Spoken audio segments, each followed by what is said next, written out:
Oui, mais alors, à deux fois,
Allez, bonsoir à toutes et à tous. Donc, bienvenue pour cette réunion du conseil municipal de rentrée. Je pense que vous avez toutes et tous passé de bonnes périodes estivales, un bel été bien chaud. Vous avez pu regonfler vos accus pour faire face à cet hiver qui nous attend rude, tant dans le chauffage, tant dans les consommations électriques. Donc, il nous faut emmagasiner des calories pour faire face à la rigueur qu'on nous prépare et qu'on va devoir aussi retenir pour faire face à ces dépenses pharaoniques, notamment en matière d'électricité et en matière de chauffage. On aura malheureusement l'occasion d'y revenir, bien sûr. Alors, bienvenue à toutes et à tous. Je vous prie de bien vouloir excuser Brigitte Tecaille qui est en congé, donc qui ne sera pas parmi nous ce soir. Frédéric Poilet qui a donné pouvoir à Mme Stévignon, M. Dupont qui a donné pouvoir à Mme Truchassou, M. Hulpa qui a donné pouvoir à M. Vornesson et Mme Mérieux qui a donné pouvoir à M. Beaucahu. Madame. Je dis quoi? Excusez-moi. Vous êtes toutes et tous pratiquement attentifs. Bravo. Je vous propose la candidature de Mathieu Doris en tant que secrétaire de séance, s'il l'accepte. Voilà. Monsieur Doris, si vous voulez bien. Donc, y a-t-il des oppositions, des abstentions sur cette proposition? Je pense qu'elle est acceptée à l'unanimité, je vous remercie. Si vous voulez bien procéder à l'appel nominal, monsieur Doris. Monsieur Joseph Afréau. Présent. Madame Sylvie Masson. Présente. Monsieur Vanger de Gomme. Présent. Madame Stévignon. Présente. Monsieur Demangeau. Présent. Madame Lecaille, absente. Monsieur Grenier. Présent. Madame Truchassou. Présente. Monsieur Jean-Claude Dapremont. Présent. Jean-Charles, pardon. Oui, ça c'est bien. Présent. Marie-Josée Thomas. Présente. Madame Langonier. Présente. Madame Larange. Présente. Madame Richard. Présente. Monsieur Baldo. Présent. Monsieur Chevalot-Bérou. Présent. Monsieur Paulet. Absent. Madame Perrard. Absente ou excusez, j'ai pas de... On n'a pas de nouvelles pour l'instant. Madame Binet. Monsieur. Monsieur Binet, pardon. Présent. C'est du coup de chaud de cet été, ça. Madame Dely. Présente. Monsieur Dupont. Absent. Monsieur Mercier. Présent. Monsieur Doris, présent. Monsieur Delaplace. Présent. Monsieur Averly. Présent. Monsieur Vouernisson. Présent. Monsieur Hulpa. Absent. Madame Laurence Brunin. Présente. Karine Mérieux. Absente. Et Laurie Beaucaille. Présente. Merci. Ordre du jour.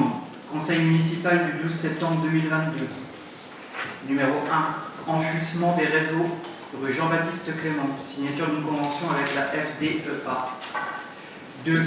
Convention avec GRDF pour les travaux du quartier de la Pertinguette. 3. Réaménagement de la traversée urbaine. Réalisation d'un plan de circulation. signature d'une convention d'accompagnement avec la CEREMA. En 4, convention relative à la répartition de l'entretien et de l'exploitation sur le domaine public routier national et de l'éclairage public, giratoire Assy-Romance Soleil-Rotel.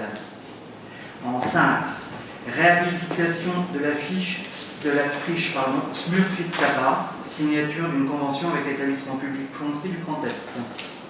Numéro 6, ouverture de 2 postes d'adjoint technique territorial.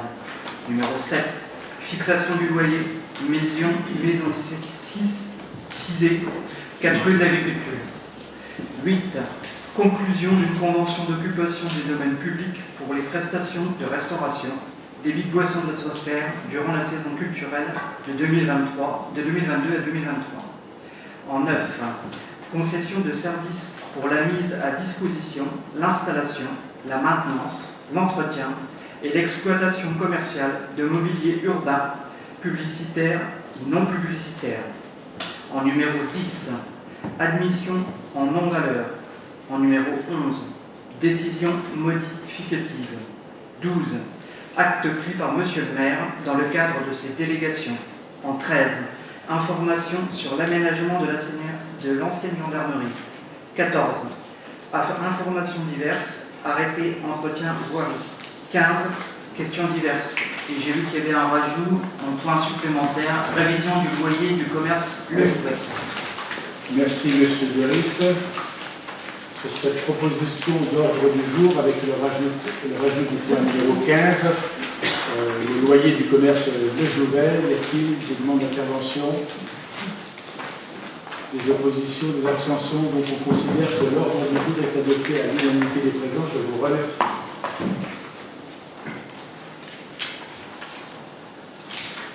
Vous avez été toutes et tous aussi destinataires du compte rendu de la séance du conseil municipal de juin dernier. Y a-t-il sur ce compte rendu de séance des observations de votre part? Pas d'observation, des oppositions, des abstentions, adoptées à l'unanimité des présents. Je vous remercie. Allez, on rentre dans le vif du sujet, si vous voulez bien. Donc, au premier point de l'ordre du jour, remplissement des réseaux rue Jean-Baptiste Clément, signature d'une convention avec la FDEA. Donc, il vous a rappelé dans ce dossier que dans le cadre des travaux d'aménagement de la rue Jean-Baptiste Clément, donc il est paru pertinent de poursuivre l'enfouissement de la totalité des réseaux aériens, l'électricité, réseau de télécommunications de cette portion de voirie. Donc ces enfouissements, si on prend la décision, nous permettra de gagner de l'aisance sur les accotements de la voie, tant pour les usagers que pour les riverains. Vous avez été toutes et tous informés, vous en êtes certainement rendu compte que les travaux ont redémarré, bien sûr, et après avoir pris les dimensions exactes avec la pose des bordures, actuellement sans rien toucher, nous avons 4,04 m de largeur de voirie, sans additionner des largeurs supplémentaires, l'existant. Donc vous voyez, donc, il y a déjà une certaine aisance qui avait été observée, mais on n'avait pas forcément toutes et tous vérifié la véracité de la situation. Donc ces travaux seraient réalisés par la Fédération départementale de l'électricité des Ardennes, donc pour la fin de l'année, et sachant qu'ils sont d'accord pour qu'on règle cette facture sur l'année 2023. Donc, voilà. Ensuite, le résumé de ces travaux, enfin, ce n'est pas des travaux supplémentaires, c'est des travaux complémentaires qui seraient tout à fait trop tard, on y serait venu, puisqu'on est là aussi pour travailler sur l'aménagement du cadre de ville, l'embellissement de la ville, et c'est vrai que l'enfouissement de ces réseaux s'impose sur cette entrée de ville, comme dans l'avenue Charles de Gaulle de demain, donc vous verrez c'est pareil, l'enfouissement des réseaux devront se faire aussi sur la portion droite en montant, parce qu'on a encore de l'aérien. Concernant la rue Jean-Baptiste Clément, c'est un coût de 267 694,12 de fixé aujourd'hui, soit 64 208 de travaux de France Télécom et de 203 485 de travaux EDF. La ville de Rethel interviendrait à hauteur de 230 677 € et la fédération à hauteur de 31 017 €. Et nous, en tant que ville de Rethel, on retouchera le R2, la redevance 2, que les villes, les communes urbaines retouchent par la fédération, donc 30% des travaux hors taxes donc 30% des 230 677 euros, soit 61 045 euros, ce qui fera une participation complète de la ville de Rethel de 175 631,34 euros à financer sur l'exercice 2023. Et comme ça, on aura un tout sur ce secteur-là qui pourrait être achevé courant 2023, la totalité des travaux. Sur cette, donc il y a eu la réunion de la commission des finances et la réunion des travaux. Donc il y a eu un avis unanime des membres présents. Y a-t-il des demandes d'intervention sur ce dossier? Monsieur Averly.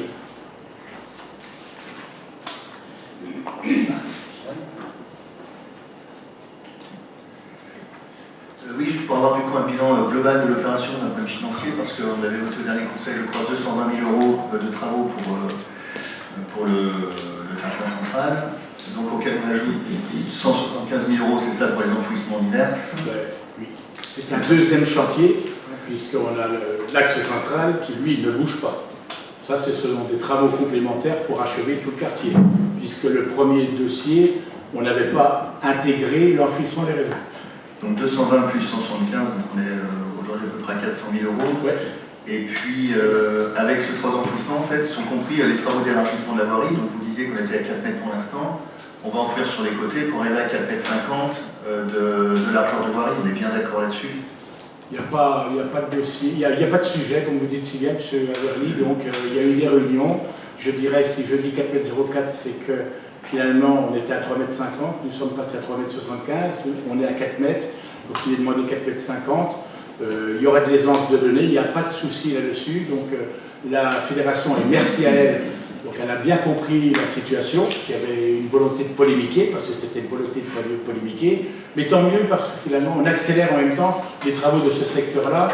Ça sera une belle entrée qui sera finie plus vite que prévu, puisqu'on avait prévu dans un premier temps d'améliorer cette entrée de ville et notamment assurer une sécurité routière adéquate, parce que vu qu'il y avait tellement d'aisance, on voyait bien que ça circulait de façon un peu rapide et à la hussarde.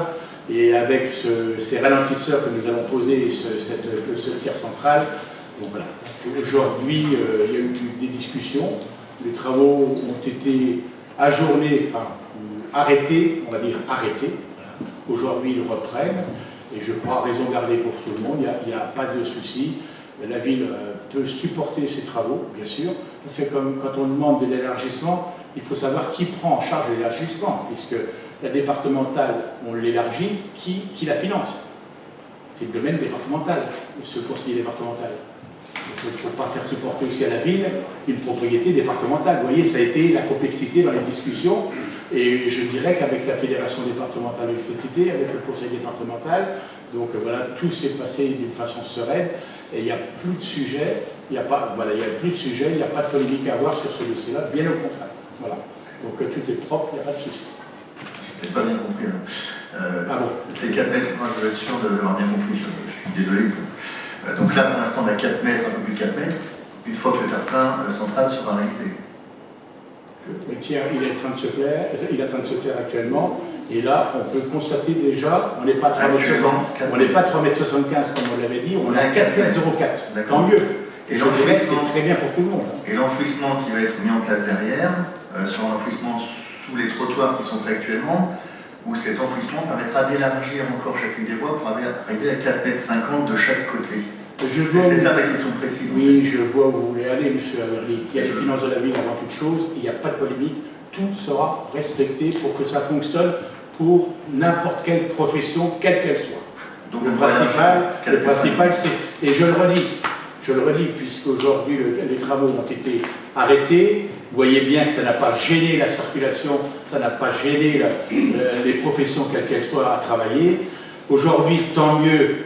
On l'a fait encore aujourd'hui, le constat c'est qu'il y a une surlargeur qu'on n'avait pas vue, c'était pas du 3,75 m, c'est du 4,04 m, et tant mieux, voilà, c'est l'intérêt de tout le monde, parce que c'est aussi les deniers publics, parce que ce qu'on mettra là, on ne le mettra pas ailleurs, bien sûr, vous le savez comment on fonctionne dans une collectivité, donc on raison garder aussi sur chaque dossier, et là-dessus, il y a des aides qu'on arrive à avoir avec la Fédération départementale d'électricité, il n'y a pas de souci.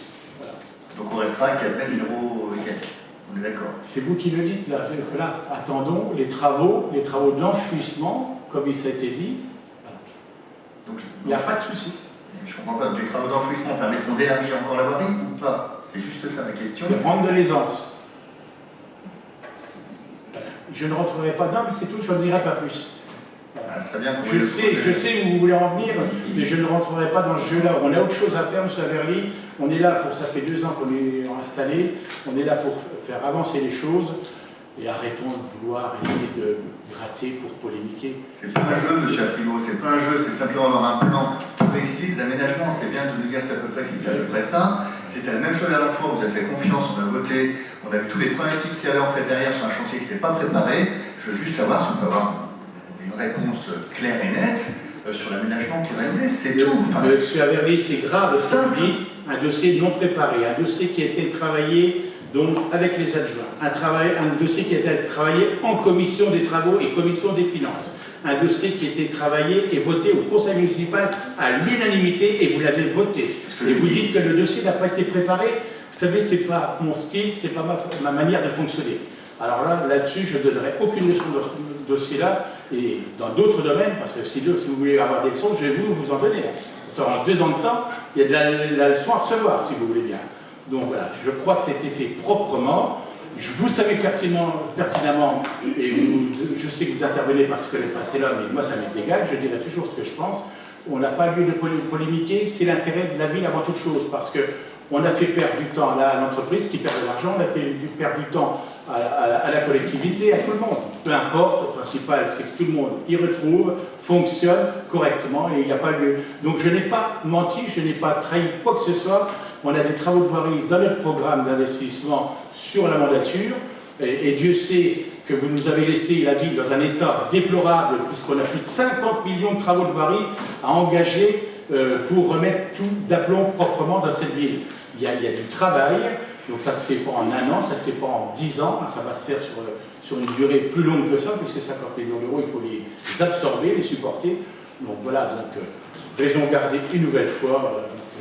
Pour moi, le dossier est clos. Aujourd'hui, on passe, il y a tous les engagements de prix, l'enfouissement qui va être engagé, tant mieux, et merci encore à la Fédération d'accepter ce financement sur 2023, avec des travaux réalisés en 2022.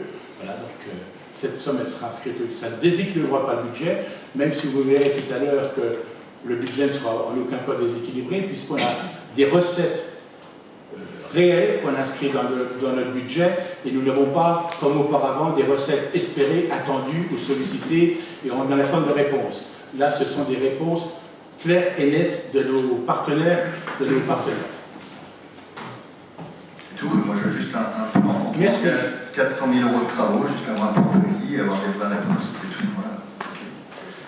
J'entends vos pseudo. Je vous poserai la question, vous ferez votre siège à 5 millions d'euros, voir un peu comment vous allez équilibrer votre dossier. D'accord, rue de la Gare. 5 millions d'euros, je le rappelle. Et là, on parle de 400 000 euros de travaux pour le bien-être de tout le monde. Pour le bien-être de la population rothelloise et de ses utilisateurs et de l'agglomération rothelloise. Et là, c'est surtout, en plus, qui plus est, la sécurité routière. Donc, c'est le point le plus important qui nous importe aussi aujourd'hui. D'autres questions sur ce dossier? Oui.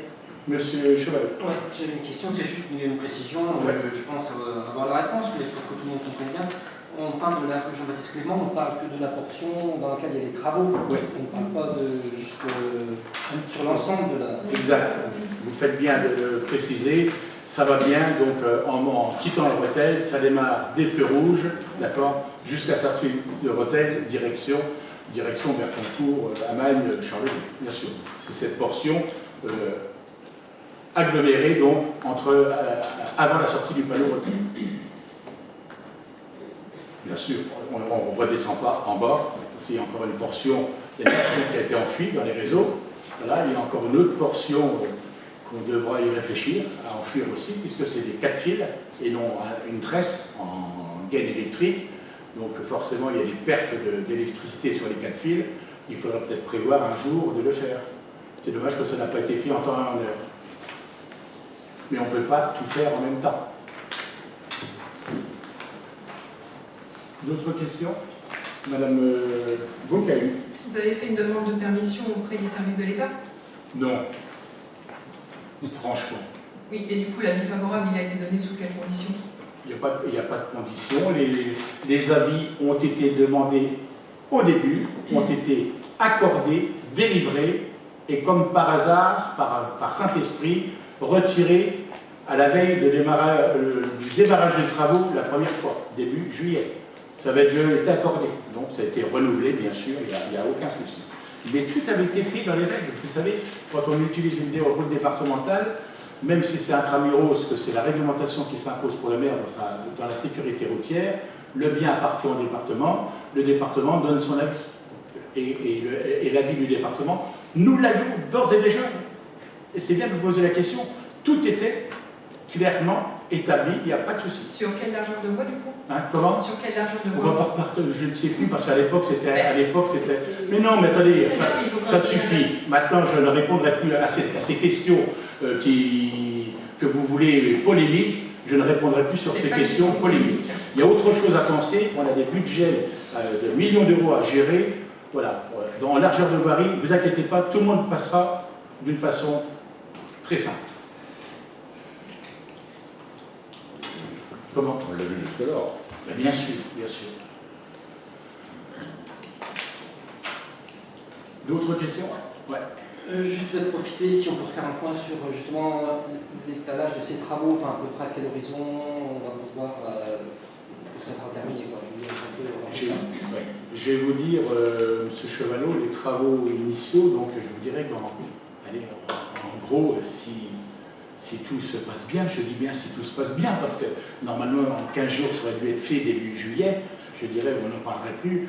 Aujourd'hui, si tout va bien, parce qu'il a fallu passer la commande des lampadaires, puisqu'on a pris du retard, et vous connaissez un peu la situation économique aujourd'hui, il y a un retard dans la livraison donc, des lampadaires, bien sûr. Mais là, pour le tiers central, je dirais que allez, dans une dizaine de jours, c'est fini. Non, mais ça va aller assez vite. Après, il y aura la deuxième phase de travaux, comme je vous le disais, l'enfouissement, pour renforcer les réseaux électriques, et France Télécom, bien sûr. Voilà. Et je crois que EDF va profiter de la situation, va saisir l'occasion pour changer une de ces lignes qui est souterraine actuellement, qui est en toile. Vous voyez, ce sont des réseaux qui datent des années 50, qui sont en pied de talus quand on monte à gauche, là, de la rue Jean-Baptiste Clément. Ils vont profiter en même temps d'être dans le secteur pour changer alors finalement, ce n'est pas complètement négatif. Ça sera un renforcement, ne serait-ce aussi pour les habitations qui seront desservies par le réseau électrique, bien sûr. Et l'éclairage sera bien évidemment aussi à l'aide pour lutter aussi pour ces dépenses énergétiques qui vont être horriblement insupportables dans les mois à venir.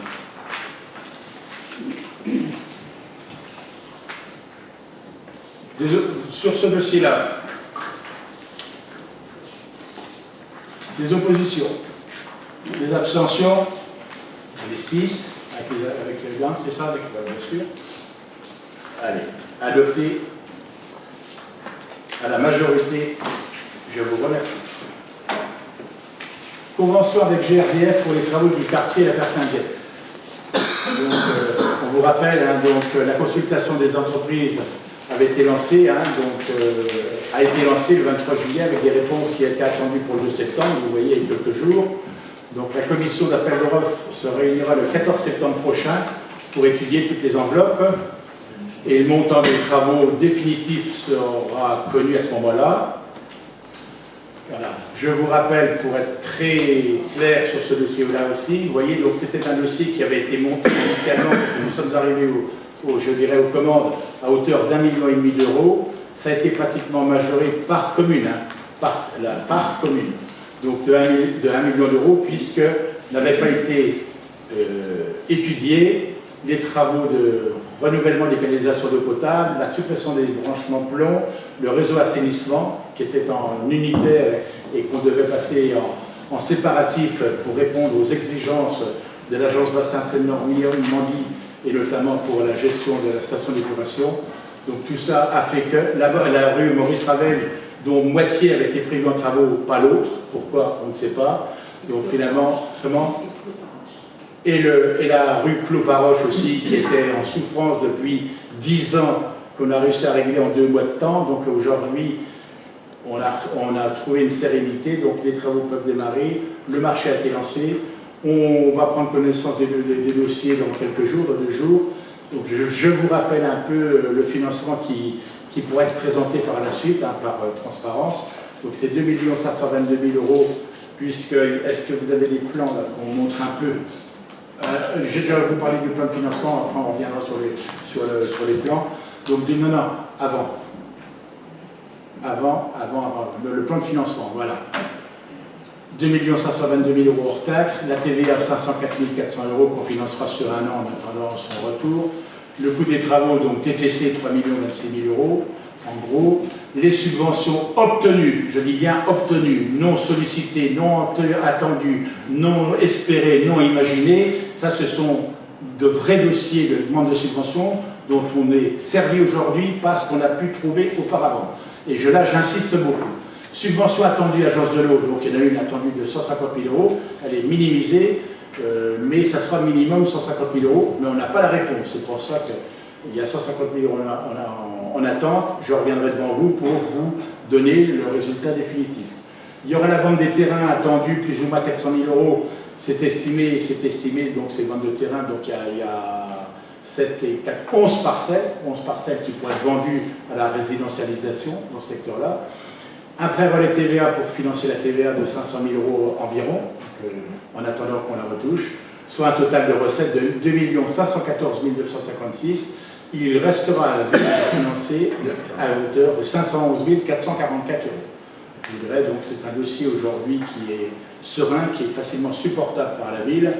Restera à savoir quand on élaborera le budget 2023, si on prend de l'autofinancement, si on finance par emprunt, ça sera à nous de décider lors de la commission des travaux et de la commission des finances. Et dans le cadre de ces travaux, il y a une convention qu'il faut nous autoriser à signer avec la distribution de gaz. Donc c'est une convention pour l'aménagement et l'intervention sur ces réseaux. C'est un dossier de 58 896 qui sont compris dans les travaux. Donc c'est une convention qui permet à GRDF d'intervenir sur les réseaux. Donc voilà le... Après il y a l'autre plan, voilà. Donc c'est là. Ça marche ça marche. Ça marche pas.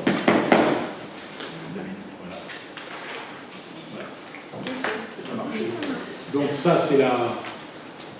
On est bien d'accord, c'est la rue Camille Lasso, qui va de la rue de la Libération à la rue Jean Gerson, qui va être complètement refaite. Il y a le parking qui dessert la barre HLM appartenant à Habitat 08. Vous avez donc l'ancien site des écoles Camille Lasso, une partie qui a été démolie. Donc tout le plan a été revu, retravaillé bien sûr pour que ça fonctionne, et revaloriser aussi le secteur, apporter une plus-value dans ce secteur. Donc création de 1, 2, 3, 4, 5, 6, 7 parcelles, 7, 8, 9, 10, 11 parcelles de terrain qui seront cédées, terrain à bâtir, bien sûr, aux candidats qui se feront connaître, bien sûr. À l'intérieur, une grande prairie, on va dire, un grand espace vert, avec des zones piétonnes, voilà. Ensuite, alors la nouveauté, c'est que finalement, ces pavillons n'étaient pas prévus dans un premier temps, ont été supprimés, puisque le transfert du centre social va se faire, c'est officiel, nous avons la réponse de Paris, enfin, pour qu'on puisse... on avait l'accord, on avait un accord verbal, mais je souhaitais un accord écrit, nous l'avons reçu, donc on va pouvoir transférer le centre social qui a été prévu dans cette zone, donc dans le quartier Mermoz, donc l'école, je dirais le bâtiment existant est voué à la démolition, voilà, parce que il est quand même vétuste, il va coûter très cher à faire des travaux de réhabilitation, de rénovation, et surtout qu'il y avait aussi des travaux d'extension. Donc tout ce secteur-là a été repensé, et compte tenu qu'on supprime, enfin on transfère le centre social, on transférait le centre social rue quartier Mermoz, donc pour ne pas déshabiller tout le quartier de la Pertinguette où on pour avoir un quartier où il fait bon vivre, un point de rencontre. Donc on crée... Merde, ça marche pas.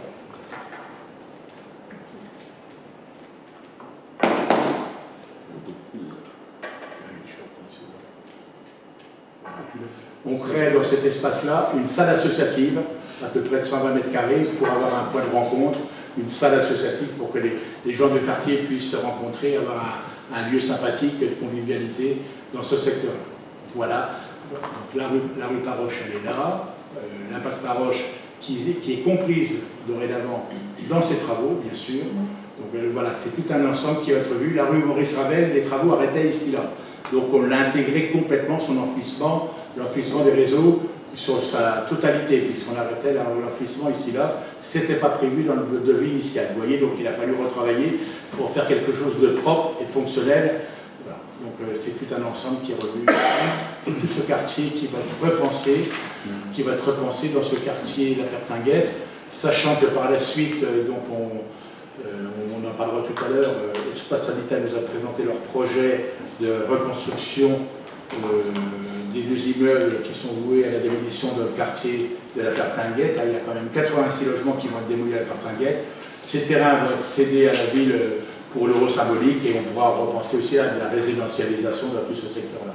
Vous voyez, donc ça va être une transformation complète du quartier de La Pertinguette, et tant mieux pour tout le monde, puisque 86 logements seront transférés, 76 logements, on va être très précis, seront transférés sur l'ancien site sur le site de l'ancienne gendarmerie.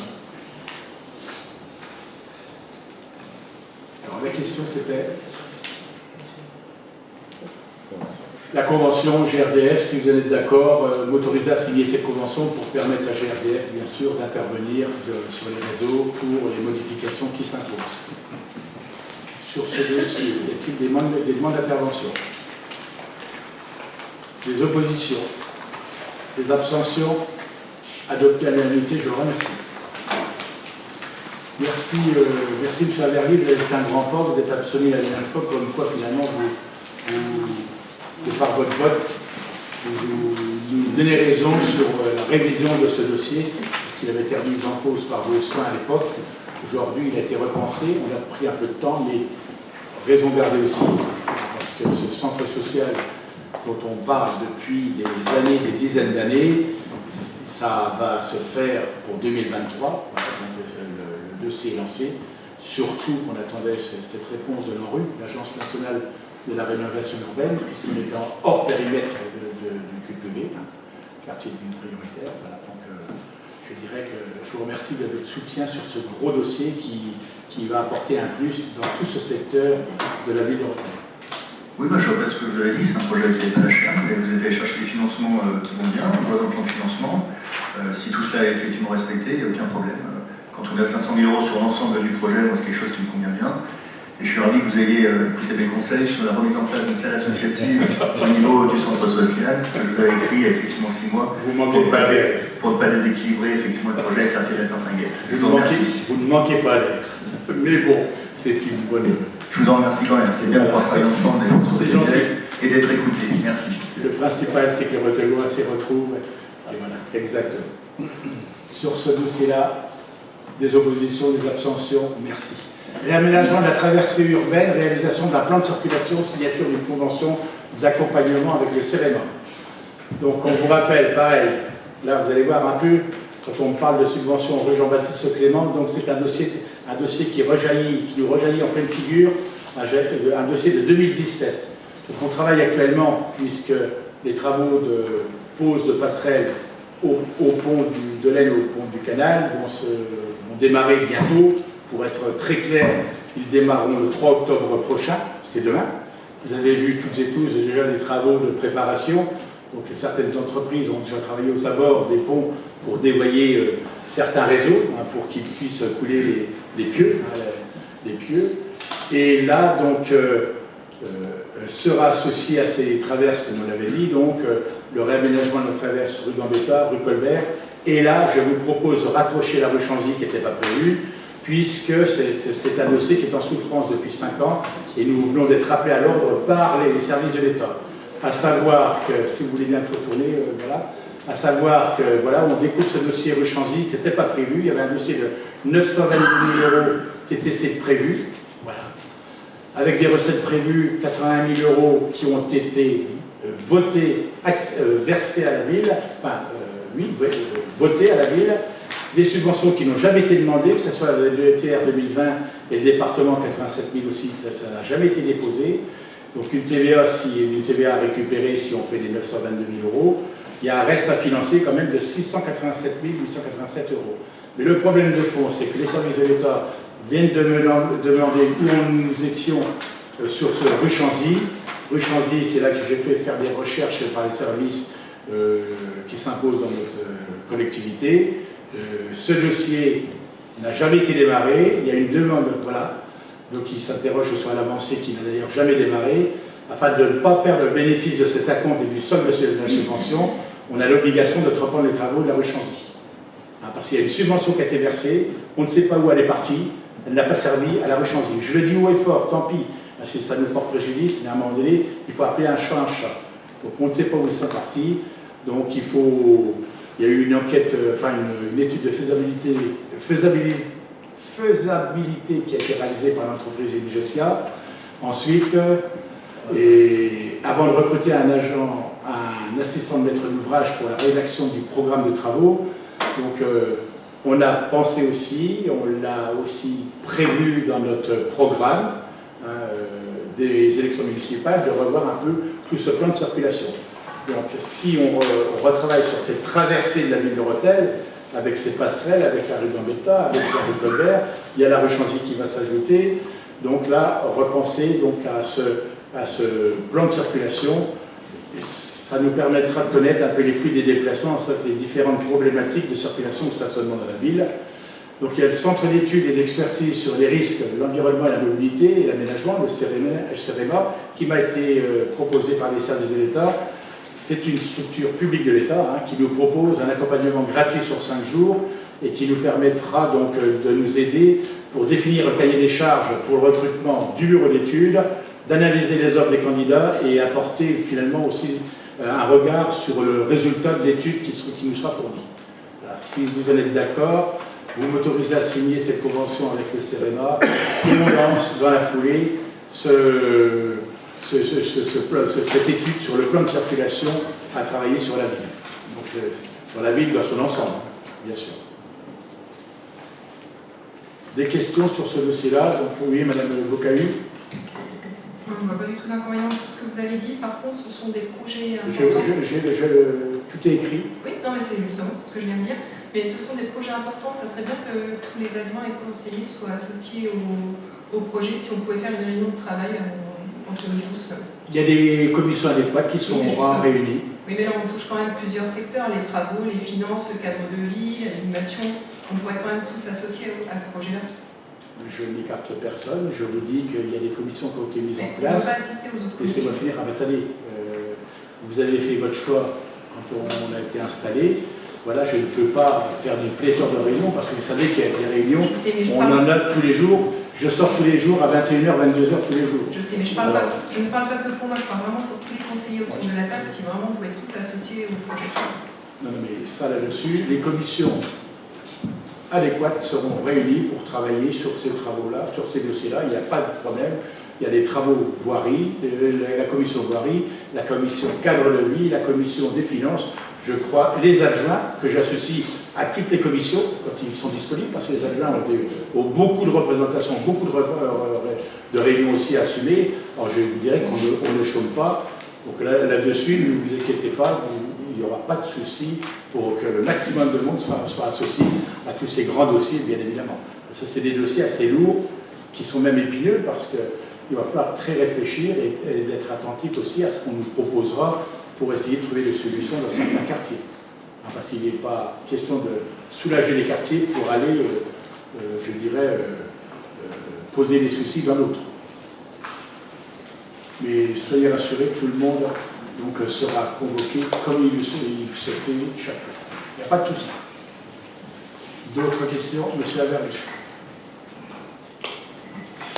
Oui, je rejoins ma collègue, effectivement. Ce serait peut-être bien qu'on ait sur ce dossier qui est vraiment fondamental, vraiment super important pour l'aménagement du centre-ville, qu'on soit peut-être tous ensemble sur une session, mais privée, session de travail, enfin, où on est tous autour de la table, et on peut chacun exprimer et rentrer dans le détail de ce projet, pour pas qu'on retrouve peut-être ce qui s'est passé sur d'autres chantiers. Et je parle de Jean-Baptiste Clément, évidemment.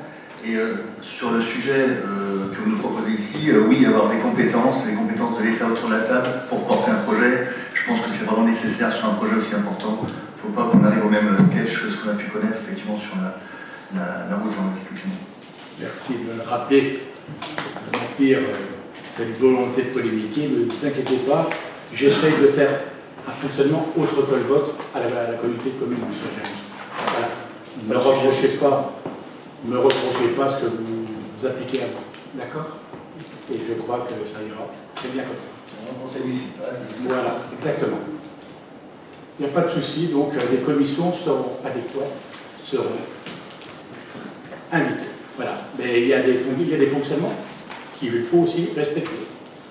Parce que sinon, ça devient ingérable. D'autres questions sur ce dossier-là? Sur de se faire épauler par le CEREMA pour se lancer cette étude de plan de circulation. Il n'y a pas de questions de la part des deux, non. Des oppositions, des abstentions, je vous remercie. Donc, convention relative à la répartition de l'entretien de l'exploitation sur le domaine public routier national de l'éclairage public giratoire assurément selon Rotel. Donc, une nouvelle convention doit être signée, hein, parce qu'il y a déjà une convention qui existe actuellement entre Rotel, Soleurrotel et l'État. Une nouvelle convention doit être signée entre l'État et les communes d'Assurance, Rotel et Soleurrotel, afin de définir les modalités de gestion et de maintenance du réseau d'éclairage public constitué des équipements et des accessoires du giratoire d'Assurance Soleurrotel, mais également d'autoriser l'occupation du domaine public routier national qui en résulte pour les communes d'Assurance, Rotel et Soleurrotel.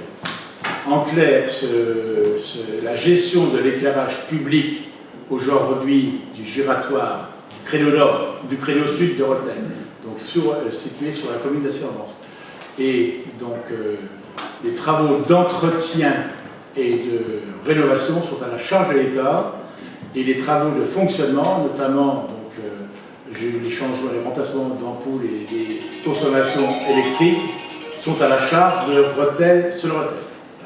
Aujourd'hui, il y a une volonté sérieuse d'un désengagement des services de l'État sur ce dossier.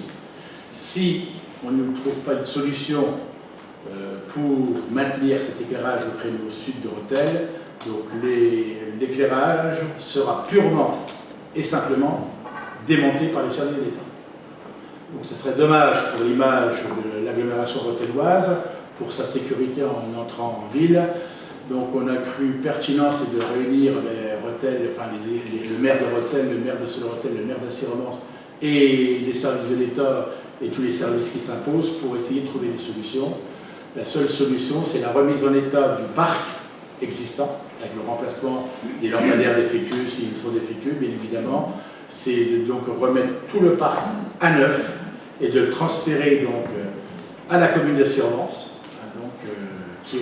puisque c'est sur sa commune, elle en aura la gestion, mais on sera partenaire, nous, Rotel et Soleurrotel, pour son entretien et sa gestion quotidienne, bien sûr. Je crois qu'il y a deux solutions. On dit oui, on travaille les trois communes ensemble pour éclairer l'entrée de l'agglomération rotelloise. On dit non, ils nous suppriment tout, on est dans le noir.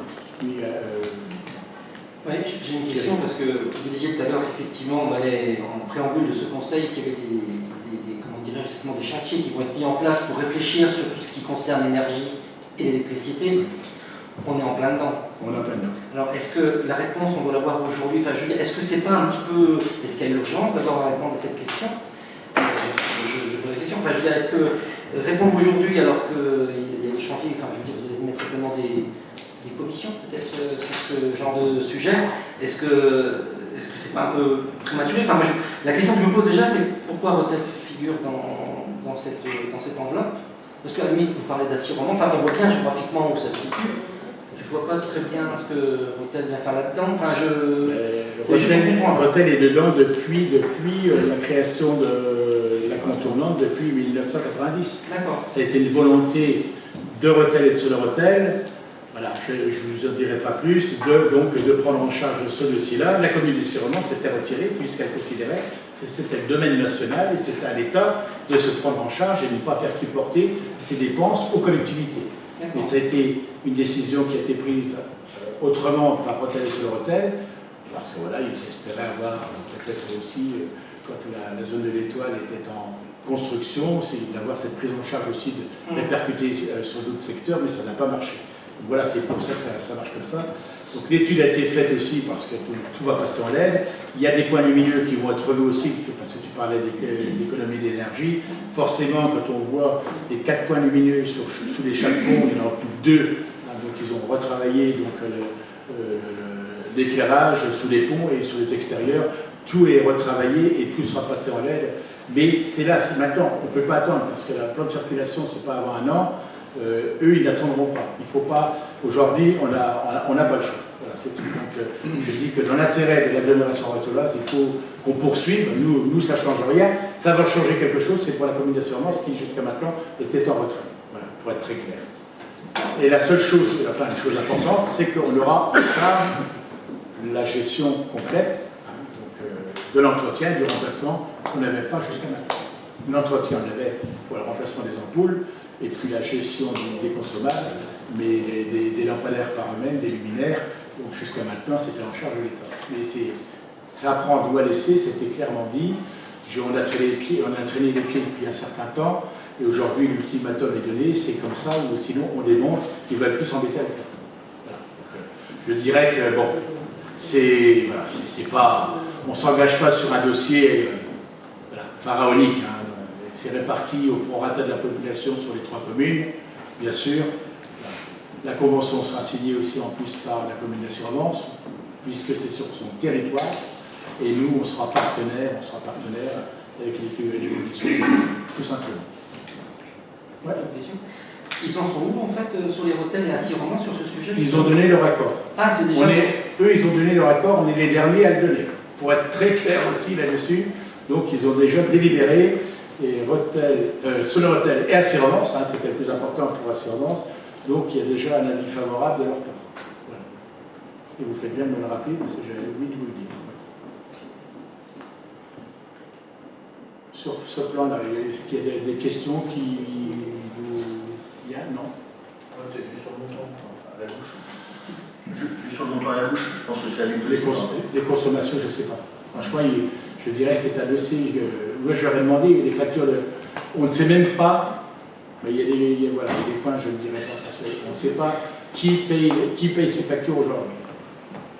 Exactement. Voilà. Et donc la répartition, vous disiez que c'était en fonction de la population, en fait. Voilà, la répartition de la dépense de fonctionnement sera au prorata de la population connue chaque 1er janvier. Population INSEE qui nous a communiqué chaque début d'année. Donc ça nous fera à peu près 80% à la bouche. 7700 habitants, parce qu'il faut aussi se dire aussi, attention, sonnette d'alarme que je tire, parce qu'on fait croire à la population que Rethel ne perd pas d'habitants, mais depuis 4-5 ans, on perd de la population. Quand on a pris nos fonctions, on était à 7700 habitants, il y a lieu de réagir très rapidement, parce que ça construit un peu partout, sauf en Rethel intramuros. Heureusement qu'on a des partenaires privés, pas des propriétaires, pas des partenaires, des propriétaires privés qui se sont lancés dans des lotissements parce qu'aujourd'hui, on a très peu de demandes de terrain à bâtir. Nous perdons de la population depuis 4-5 ans maintenant. Nous sommes aujourd'hui à 7700 habitants. Donc nous réagissons pour essayer de trouver des solutions et travailler avec les partenaires privés.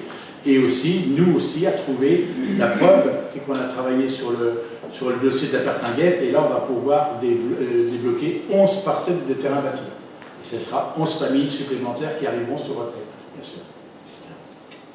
Parce que sur les 86 logements qui vont être démolis à la Pertinguette, 76 seront reconstruits, écoutez-moi bien, et Habitat 08 a déjà acté dans ses livres que seulement 70% seront occupés. Donc il y aura déjà un taux de vacances assez élevé de constater sur les nouvelles constructions. Attention, parce qu'il y a quand même aujourd'hui de la concurrence. Il y a Espace Habitat, il y a Habitat 08, il y a Espace Habitat, et vous avez tous les privés aujourd'hui qui qui sont là aussi en concurrence, hein, et c'est très important pour les bailleurs sociaux. Bailleur social, Habitat 08, c'est presque 1000 logements sur Rethel aujourd'hui. Vous voyez, c'est pas neutre. Sur cette convention... J'ai une dernière question, si je peux me permettre. Oui.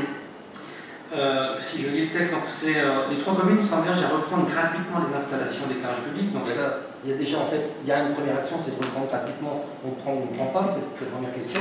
Et ensuite, c'est d'engager des travaux si travaux il y a à faire, on est d'accord. Ça peut se faire en 2 temps. Non, c'est les travaux, tout sera fait, tout sera pris en charge par l'État. Les conventions seront signées quand le constat, je dirais, le constat sera fait à la reprise des équipements, si tous les équipements qui doivent être remis en état remplacés, si ça a été la réalité. Sinon, niet. Moi, je ne signerai pas de convention comme les autres collègues. On ne signera rien du tout. Donc, il n'y aura pas de travaux à intervenir après. Les travaux interviennent en amont, avant la signature de la convention pour la reprise des équipements. Les équipements devront être dignes de ce nom, donc de fonctionnement. D'accord, c'est important ce que vous dites, parce que je ne l'ai pas compris comme ça, je suis désolé, mais comme c'est c'est pas moi qui l'ai écrit. Non, mais peu importe, ce que je veux dire, c'est important pour qu'on comprenne. Et effectivement, il y a une reprise, si j'ai bien compris, on reprend carrément quelque chose qui est neuf, tout au moins en état de fonctionner, propre. Il n'y a pas d'engagement, de frais à faire au départ. C'est juste en fait une reprise. Vous me connaissez bien, vous savez que moi, un sou, c'est un sou pour la collectivité. Ouais. Donc aller dépenser du fric là-haut, je dirais, il y a l'intérêt qui prime avant toute chose, l'intérêt général, l'intérêt de l'agglomération. Mais c'est quand même un domaine qui appartient à l'État. L'État veut le transférer ou alors il veut le supprimer ou alors on évite pour garder un peu, ça nous évitera de faire des travaux s'il faut remplacer tout ça. Voilà, mais l'État doit assumer aussi, et il s'assume là-dessus. Il n'y a pas de souci, donc il n'y aura pas un centime, je peux vous dire, d'avancer par les 3 collectivités, donc à la cession des équipements. Il n'y a pas de souci. D'accord, donc c'est-à-dire qu'en résumé, effectivement, on est là juste pour savoir si on reprend ou pas en charge de tout ça, sachant qu'il n'y aura pas de frais de remise en état au départ, et après, en fonction de ce que vous avez, de ce qu'on va décider par la suite lié à l'énergie, on fera marcher ou on fera pas marcher, ça sera autre chose, mais peu importe, ça n'engage pas. On aura en charge le fonctionnement, voilà, et là l'État sera désengagé complètement. Mais ce que je veux dire, c'est qu'on sera devenu propriétaire c'est juste des équipements. On n'aura pas engagé de frais, on risque après de prêter en sommation. Ça fait 3 fois que je te dis, il n'y a pas de souci. Il n'y a pas de souci. Merci. D'autres questions sur ce document? Pas de souci. Des oppositions? Des abstentions? Adopté à l'unanimité, je vous remercie.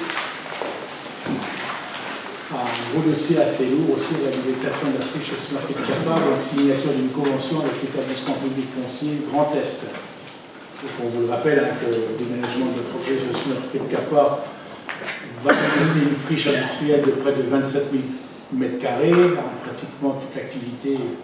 La quasi-totalité de l'activité a été transférée à la zone de l'Étoile. Donc il y a un foncier qui se libère aujourd'hui. Et il y a une opportunité aussi de développement pour la ville de Rethel, mais vous voyez, un peu, c'est quand même un dossier grandiose. Donc on vous rappelle qu'initialement la ville souhaitait rester en retrait des négociations entre les porteurs de projets et l'entreprise de Smurfit Kappa dans le cadre de la vente. Mais on se dit aussi qu'attention, si on laisse les ventes, je dirais, après les propriétaires font ce qu'ils veulent. Ils sont chez eux, s'ils répondent à la réglementation du PLU et à la réglementation du PLUI, on ne pourra pas s'opposer à quoi que ce soit. Donc il était convenable de trouver une entente pour qu'on puisse travailler ensemble, s'écouter et voir un peu ce qu'on souhaitait voir construire, se développer demain, que de nous imposer encore du logement social. Je n'ai pas peur de le dire, puisqu'on a quand même un taux de 49% de logements sociaux sur Rethel. Je crois qu'on est arrivé à saturation. Il faut penser quand même à autre chose. Il faut penser à la résidentialisation, oui, et aussi à l'aménagement un peu ludique de tout ce quartier-là, apporter un plus pour ce quartier-là.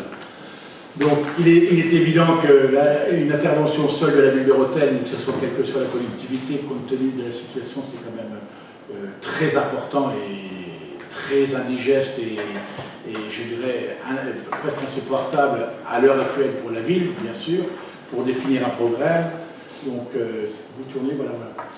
Les négociations, donc, nous avons, sur proposition de Smurfit Kappa, donc des candidats se sont fait connaître. On a reçu 2 porteurs de projet. Il y en avait 3. Le troisième, c'est Dedi, à l'heure actuelle. Nous n'avons pas plus d'informations. On sait que l'entreprise qui travaille avec les Smurfit Kappa, donc, les représentants, donc, tout le monde est parti. Donc, nos interlocuteurs ne sont plus là. Donc, il y en aura d'autres qui pourront être joignables très rapidement, voire fin de l'année, pas avant. On en est là pour l'instant. Mais si on veut garder une maîtrise du site, hein, voilà, on a travaillé aussi avec les services de l'État là-dessus, on a travaillé avec la PFGE, l'établissement public foncier Grand Est, pour qu'ils puissent nous accompagner, pour qu'on nous permette aussi de garder aussi la maîtrise du site, bien évidemment. Ça veut dire en clair, il se porterait acquéreur au nom de la ville, bien sûr. Voilà, donc on n'a pas d'argent à avancer. Donc on travaille sur un programme d'investissement. Voilà, donc pour l'instant, ça n'engage pas grand-chose. Et en fonction du programme d'investissement, donc on récupère les terrains au fur et à mesure, on les recèle aux bâtisseurs qui viendront. Voilà. Mais avant toute chose, c'est qu'en passant par ce bureau, par cet établissement public, ça nous permet de garder la maîtrise de l'aménagement du site. C'est surtout ça qui nous apporte, hein, qu'on ne nous impose pas quoi que ce soit, parce que comme je vous le dis, si on laisse les acquisitions se faire normalement, je dirais, c'est des propriétaires, après, c'est répondre aux normes d'urbanisme, que ce soit au niveau du poste, que ce soit au niveau du règlement du PLU, on pourra dire ce qu'on veut, je regrette, on sera un peu gêné aux entournures pour essayer d'intervenir. Aujourd'hui, les projets qui nous ont été proposés, il y en a qui peuvent être sympas, qui doivent être retravaillés. Le dernier, il y en a un qui vient de se faire connaître, et c'est M. Averny qui est représentant de la ville, la SE2A, donc Protéam maintenant, donc, qui a une proposition qui peut être très sympathique pour la ville de Rethel. Pour l'instant, on en est là. Si vous voulez, dans un premier temps, c'est de travailler en accord avec l'établissement public, accepter qu'il fasse l'acquisition foncière, mais avant l'acquisition foncière, donc il y a un prix de vente qui a été annoncé verbalement comme ça. Pour l'instant, il n'est pas connu. Voilà, il n'est pas connu. Derrière, il y a aussi des frais de dépollution, donc du site. Donc il y a des estimations qu'on devait nous fournir pour le mois de juin qu'on n'a pas aujourd'hui. Est-ce que la vente se fera avant dépollution ou après dépollution? Donc avoir aussi au niveau de la dépollution son estimation, si elle a été surestimée ou sous-estimée. Si elle est surestimée, tant mieux, mais si elle est sous-estimée, attention, qu'on a des frais supplémentaires, qu'on ne soit pas gêné avec tout ça. Donc voilà, pour l'instant, c'est de l'incertitude, dans la volonté de Smurfit Kappa de céder ou pas. Donc, on n'a pas plus d'informations, donc là j'essaie de rentrer en contact avec M. Caïton, directeur général, avec qui il y a de très très bonnes relations avec la ville. Donc on reviendra devant vous sur ce dossier-là, qui est très important, qui est énorme, hein, je dirais, parce que c'est quand même des projets qu'on ne s'attendait pas, hein, que la ville va devoir mettre la main à la poche et d'autres collectivités, c'est certainement comme ça que ça va se passer. Donc voilà, donc il faut y réfléchir, mais dans un premier temps, si on veut garder la maîtrise foncière, donc acceptons donc ce coût de cette démarche avec ces travaux d'études. Donc, vous voyez, il y aurait 16 000 à la charge de la ville de Rethel, voilà, et qui sera bien évidemment ajusté en fonction des études qui seront réellement réalisées. Pour l'instant, je ne peux pas vous en dire plus. Et il est dit, si à l'issue de ce travail, un programme techniquement et financièrement viable est défini, il pourra être envisagé de confier le portage de l'acquisition foncière par l'heure. Ceci permettra ainsi à la ville de ne pas avoir engagé une somme conséquente pour l'acquisition des terrains. Voilà, on n'a pas les reins solides, même si on serre les boulons, même si on a retrouvé de l'aisance financière, et vous le verrez dans d'autres dossiers tout à l'heure, que voilà, on a la chance aussi d'être écouté, d'être entendu et puis d'être aidé aussi par les services, notamment de l'État, qui va nous permettre aussi de trouver des aisances financières en matière budgétaire. Voilà, en gros, voilà. Donc le site par lui-même, ça c'est tout le site.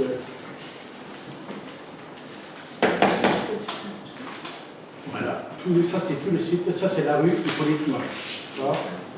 Ça c'est tout le site Martin Super-Capa qui est concerné par la cession, à savoir les 27 000 m². Vous avez le bâtiment qui longe la rue Hippolyte Noiret, vous avez ce grand bâtiment qui est en très bon état aussi. Donc il y a des études à faire. Et là, il y a la Protéam a déjà travaillé sur ces dossiers-là.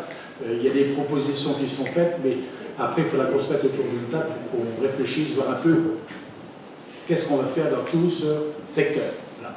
Il y a les autres photos, Angélique. Voilà. C'est une photo ancienne. Vous voyez le bâtiment qu'on ne voit pas beaucoup, puisque derrière, c'est la rue Hippolyte Noiret, c'est le devant, mais on ne voit pas cette façade, puisqu'elle est avec les rajouts de bâtiments, les 2 tiers sont cachés par les rajouts, on ne le voit pas. Et si, quand vous reprenez sa face initiale, c'est ce bâtiment-là. Et là, vous voyez, il y a même une toiture qui est devant tout cela. Vous voyez un peu ce bâtiment, ça serait dommage, mais ça serait dommage de le mettre par terre, déjà, hein, parce qu'il y a quand même une valeur architecturale et historique, donc à réfléchir, voir un peu le devenir, l'aménagement. Vous voyez, c'est un travail de grande ampleur qui va demander quelques années sur ce site-là, très important. Ensuite, non, c'est beau. Si vous allez être d'accord, donc on se rapproche de l'établissement public foncier pour engager ces procédures. Monsieur Laverdy. Oui, je pense que c'est l'établissement idéal pour porter ce genre d'opération avec l'établissement public foncier. Ils ont toutes les compétences à l'intérieur, hein, c'est une cinquantaine d'agents, d'ingénieurs qui maîtrisent ce type de dossier. C'est un établissement public qui a commencé en Lorraine, et en fait leurs premières opérations de restructuration, c'était tout le bassin minier et toutes ces grosses usines un petit peu qui étaient bien plus impressionnantes que notre site là. Ils font le portage, comme vous l'avez très bien dit, de toute la partie financement, donc ça dit de sortir d'argent. Et surtout, on le paye tous dans nos impôts, puisque l'établissement public foncier, on le finance déjà, nos contribuables le financent déjà au sein de nos impôts. Donc je pense que c'est une très bonne chose de passer effectivement. Et pour en venir au prix de vente du site, de l'estimation par Super-Capa, si ce n'est pas public, il faudra peut-être l'enlever du compte rendu de la commission des finances, puisque vous l'aviez mis dans le compte rendu de la commission des finances. Le prix souhaité d'acquisition, oui, 2 millions, oui. 2 millions d'euros. Non, mais ça a été dit aux porteurs ou quoi, donc on n'en sait pas plus aujourd'hui. Voilà. Après, c'est vrai, non, mais il faut être très transparent sur les 2 millions d'euros. Est-ce que sont intégrés dedans les frais de dépollution ou pas? Est-ce qu'ils cèdent le terrain à 2 millions d'euros dépollué ou non dépollué? C'est là la question qui se pose, importante. Parce que en matière de dépollution, qu'est-ce qu'ils vont trouver? Donc c'est ces dossiers-là qu'on attend aujourd'hui pour pouvoir y voir un peu plus clair, bien sûr. Et là, on les a rencontrés à maintes reprises avec le sous-préfet qui il n'y a aucun souci là-dessus. D'autres questions sur ce dossier-là? On y va comme ça. Des oppositions, des abstentions. Vous voyez, donc ce n'est pas, c'est une grande aventure. On va donc pour la transformation de la ville de Rethel. Parce que là, c'est quand même 27 000 m² en centre-ville. Il faut aussi penser, vous voyez, dans le plan de circulation, dans l'aménagement de la traverse principale, puisqu'on n'a qu'un axe principal de la ville, c'est la rue d'Ambetta, rue Colbert. Donc tout ça, il va falloir que ça soit repensé pour associer cet aménagement pour ne pas y créer encore des problèmes de fonctionnement et de circulation. Voilà. Dossier suivant. Ouverture de 2 postes d'adjoint technique territorial. Donc nous avons embauché, il y a plus d'un an maintenant, 2 personnes donc, au service bâtiment qui répondent clairement à nos attentes, qui ont une capacité, une compétence indéniable. Donc là, il vous est proposé, c'est d'ouvrir 2 postes en vue de les titulariser. Mais avant la titularisation, il faut les stagiariser. C'est la démarche dans la fonction publique. Donc, ils ont fait 1 an chez nous. On a la possibilité de les titulariser en passant par une stagiarisation d'1 an, voire 2 ans. Je pense qu'1 an, ça suffira, puisqu'il rend amplement satisfaction. C'est vrai, il n'y a aucun souci là-dessus. Et puis, donc, là, pour exécuter cette démarche, il nous faut ouvrir les 2 postes pour les nommer par la suite. Et pour votre information, j'ai signé la semaine dernière 4 titularisations de personnel qui avaient une existence de 3 ans, 4 ans, 5 ans, 6 ans et 7 ans dans la collectivité, donc en CDD. Et donc ça, je trouvais ça insupportable pour ces gens, soit qu'ils ne sont pas compétents, on ne les garde pas, s'ils sont compétents, on les titularise parce qu'ils étaient quand même dans une situation inconfortable. Donc 7 ans de contrat à durée déterminée de CDD, ou 5 ans, ou 2 ans, ou 3 ans, ça, c'est pas ma façon de fonctionner. Aujourd'hui, on est en train d'essayer de rectifier tout cela aussi en matière de personnel. L'ouverture de ces 2 postes, pas d'opposition, pas d'abstention, je vous remercie. Fixation du loyer maison 4 rue d'agriculture, donc c'est un ajustement de loyer. Donc il y a déjà un loyer, une habitation qui est occupée, donc qui a été fixée à 550 €. Il y a lieu, par mesure d'équité, de revoir le loyer qui avait été fixé à 430 € sur le premier, puisqu'il n'a jamais été occupé. Et là, nous avons des demandes, et par mesure d'équité, donc là, je vous propose un montant de 600 €. Pourquoi? Parce que la surface de terrain est plus importante. Voilà, il y a quelques dizaines de mètres carrés supplémentaires. Et voilà, tout simplement. Et nous avons une demande qui candidate pour habiter ce logement. C'est les 2 logements de la maison d'agriculture qui ont été rénovés par le personnel de la ville. Sur ce dossier-là, y a-t-il des questions? Des questions, des oppositions, des abstentions? Je vous remercie. Conclusion d'une convention d'occupation du domaine public pour les prestations de restauration des villes boissons à l'atmosphère durant la saison culturelle. Donc nous sommes actuellement en train de travailler sur la programmation culturelle 2022-2023. Et ce n'est pas une mince affaire.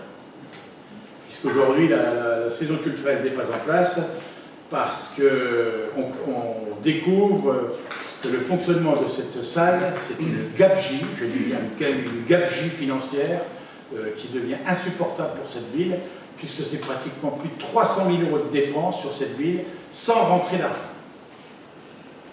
Je parle bien de la prestation culturelle, pas de la prestation de la saison culturelle. Puisqu'on se rend compte que finalement, que les producteurs utilisant cette salle ne payent rien. Je vous dis bien rien, pas un centime. Pas de chauffage, pas d'électricité, pas de frais de personnel, pas de frais de nettoyage, pas de location. On paye des entrées, on achète des entrées pour boucher des déficits, des prestations. Si une prestation est déficitaire à l'instant T, on achète des places pour combler le trou. Voilà, on en est là aujourd'hui.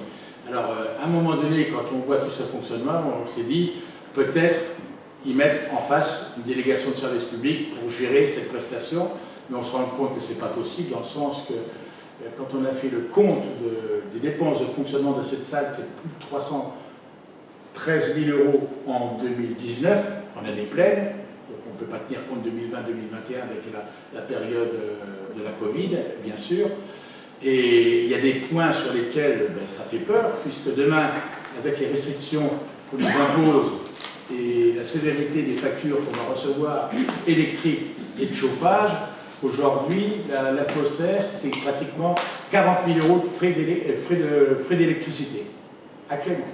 Frais de chauffage, c'est 35 000 €. Vous voyez, donc déjà, demain, ça sera combien quand je lis que des rapports de la communauté de communes qui s'affolent aussi, et là-dessus, elle a raison de s'affoler parce que ça va être quelque chose d'affolant pour tout le monde. On parle des collectivités, mais ça sera pareil pour les privés, et pour nous, toutes et tous autour de la table. On va souffrir, Donc il faut ouvrir les oreilles, il faut écouter et prendre des décisions qui s'imposent pour toutes et tous, et pour nous, collectivités, aussi montrer l'exemple. Alors on a une difficulté avec cette salle atmosphère aujourd'hui, c'est que on a des soucis avec les producteurs, puisqu'ils ont tellement eu l'habitude d'avoir tout de gratuit, je dis bien tout de gratuit, dès que vous demandez une participation, ça bloque. Donc j'aurais dit carrément, à un moment donné, la ville de retraite sera respectée, le temps des fleurs c'est terminé, aujourd'hui on raisonne, on réagit en toute impartialité, et aussi nous sommes des responsables. On a une gestion, c'est un service public ne peut jamais s'équilibrer, mais il ne faut pas que ça soit aussi dans le même sens, il faut que ça soit un peu aussi du donnant-donnant, qu'il y ait une participation, parce que pas de location, rien, je vous dirais pas un centime, on ne fait que payer, c'est pas supportable pour les villes. Je regrette, on peut dire qu'on fait des programmations, mais quand on voit que tout est gratuit, c'est facile, on ne compte pas. Hein. Donc je sais que le service culture était assez surpris de découvrir tout ce fonctionnement, ahurissant, hein, parce que franchement, c'est lourd à gérer. Donc on est en train de travailler, donc là j'ai été ferme avec les producteurs en disant qu'il y avait une proposition aussi qui avait été faite pour être très transparent sur ce dossier-là aussi, c'est qu'il y avait aussi des prix qui étaient un peu... comment ? Exorbitants, et il fallait l'ouvrir un peu à une population un peu plus élargie. Donc on avait demandé que la tarification soit aussi entre 30 et 32 euros, donc par prestation, hein, pour que ça soit supportable par toutes et tous. Parce que quand vous arrivez à 50 euros, 55 euros, 60 euros, 70 euros, c'est pas tout le monde qui a la possibilité de se rendre à l'atmosphère. Et quand cette proposition a été faite, donc c'était accepté. Et quand il y a eu le refus de dire on prend en charge une partie des frais de fonctionnement, ça ne sera qu'une partie, parce que ce qui avait été proposé, c'était de dire de 32, on passe à 35 euros la place, sachant qu'il y a 30 prestations par an, à raison de 500 personnes, c'est facile à compter, par prestation, ça fait 15 000 entrées, 15 000 euros entrées, on multipliait par 3 euros, ça faisait à peu près 45 000 euros qui rentraient dans les finances de la ville, pour payer une partie, 20% des dépenses. Enfin, je dirais 20% des dépenses de fonctionnement. Ça n'a pas été accepté dans un premier temps, puisqu'ils ont bien compris que, d'ailleurs déjà, vous allez un peu sur les sites, il y a des ventes qui se font, la convention, il n'y a aucune convention libre, encore en plus, c'est que jusqu'à maintenant, les prestations, aucune convention de signer. Jamais eu de convention de signer avec les producteurs. Du tout, depuis des années. C'est quand même assez surprenant, enfin c'est comme ça, on ne va pas polémiquer sur ce dossier-là, il faut le faire avancer. Donc nous voilà arrivés dans une situation un peu compliquée, donc on avait essuyé un refus. Aujourd'hui ils reviennent autour de la table en disant on accepte les 3 euros, donc il faut donner des explications pourquoi on prendrait 3 euros pour la ville. Je crois qu'encore on est propriétaire du bien, c'est pas à nous de justifier les 3 euros. Bon, c'est tout ça, on va essayer de trouver des solutions. Alors que voilà, on en est là, encore un coup sur ce dossier, affaire à suivre. Je leur ai dit, vous savez, s'il n'y a pas de saison culturelle cette année, eh bien, on la repoussera d'un an, on fera des économies compte tenu de la situation, et puis on trouvera quelque chose de viable, et on se pose, et on cadre bien toute la situation, et que ça soit clair et net pour tout le monde. On leur a fourni aux producteurs nos plannings d'occupation, puisqu'on a nos occupations personnelles, la ville, hein, avec le fonctionnement de l'atmosphère. Voilà. À eux de s'adapter. C'est pas à nous de nous adapter.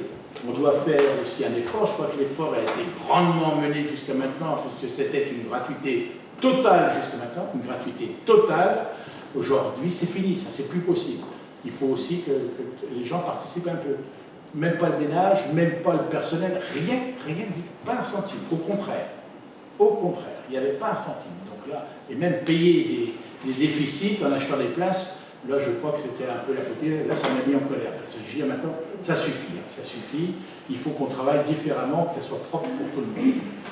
On en est là, donc on avait pensé pour booster un peu cette saison culturelle, on a quand même un bel équipement, hein, c'est quand même un bel outil. Comment ? Un bel outil. Un bel outil pour, bien sûr, pourquoi pas y associer, pourquoi pas une restauration rapide, une restauration bar, pour rehausser un peu cette prestation, pour avant et après ces prestations, Et on vous propose, c'est de lancer une consultation auprès d'un prestataire, Rotellois ou en dehors de Rotel, bien sûr, pour assurer cette prestation de restauration donc, lors des manifestations qui seront proposées tout simplement et seront mis à la disposition des équipements, donc le bar, les cuisines, la salle à reletti et puis les toilettes, bien sûr, pour eux fonctionner. À nous de fixer une redevance qui sera peanuts, hein, parce que c'est pas avec ça qu'ils vont se faire de l'argent. Donc on sera à se revoir pour boucler tous les derniers petits points qu'il faudra qu'on boucle pour que ce soit bien pour tout le monde. Voilà ce que j'ai dit. Voilà, je pense avoir tout dit sur cette salle atmosphère, hein, un bel outil comme je dis, mais plus de 320 000 € de fonctionnement, c'est pas possible. C'est pas possible. Pas possible. J'aimerais bien connaître un peu votre sentiment là-dessus, parce que ça a été travaillé dans les commissions respectives, hein, dans les commissions travaux, commissions culture, voilà, donc on a longuement discuté de tous ces dossiers-là. Aujourd'hui, il y a le prestataire qui nous pousse parce qu'on arrive quand même mi-septembre, donc on a repoussé d'1 mois la saison culturelle, mais on ne fera pas aussi n'importe quoi, parce qu'on arrive au mois d'octobre. Il faut que ça soit... je le dis bien, on a conscience que c'est un équipement public, un service au public, et par définition, il n'y a pas d'équilibre financier systématiquement. Mais il ne faut pas non plus tomber dans les extrêmes. Nous ne sommes pas aux Folies Bergères ici, nous sommes dans un Rotel.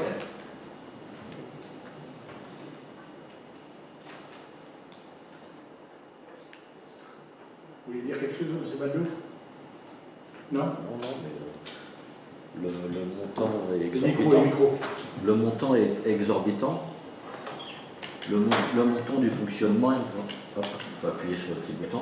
Alors, le montant est exorbitant, donc c'est vrai qu'on ne peut pas continuer comme ça. Quitte à, si pour une année on n'a pas de saison culturelle, tant pis, les temps sont durs en ce moment. Et j'aimerais savoir d'ailleurs, au niveau du fonctionnement, enfin surtout des spectacles, si ça profite, enfin à combien de Rotellois ça profite vraiment au niveau de la fréquentation de chacun des spectacles. En plus, à savoir que des places étaient rachetées pour équilibrer le budget, alors ça c'est complètement aberrant. Alors, donc il faut mieux se calmer là-dessus, parce que on ne peut pas continuer comme ça, à dilapider de l'argent pour la culture, comme ça, pour rien. Alors, on n'a pas travaillé sur le nombre de Rotellois. Le but, c'est d'attirer le maximum de Rotellois. Donc, il faut y appliquer des tarifs accessibles à toutes et tous. C'est vrai que là, on avait réussi à trouver un terrain d'entente avec une programmation qui était plutôt sympathique, un peu chargée, quand même, on lui a demandé de revoir, et qui permettait à un panel de Rotellois plus élargi à se rendre à l'atmosphère, puisqu'on allait entre 30 et 32 €. Là, on abandonnait les 50, 55, 60, 70. Et là, il y a un souci, puisqu'il y a Magdan qui était annoncé, on ne le savait pas. C'est quand même incroyable. Mais c'était le fonctionnement d'hier, ça.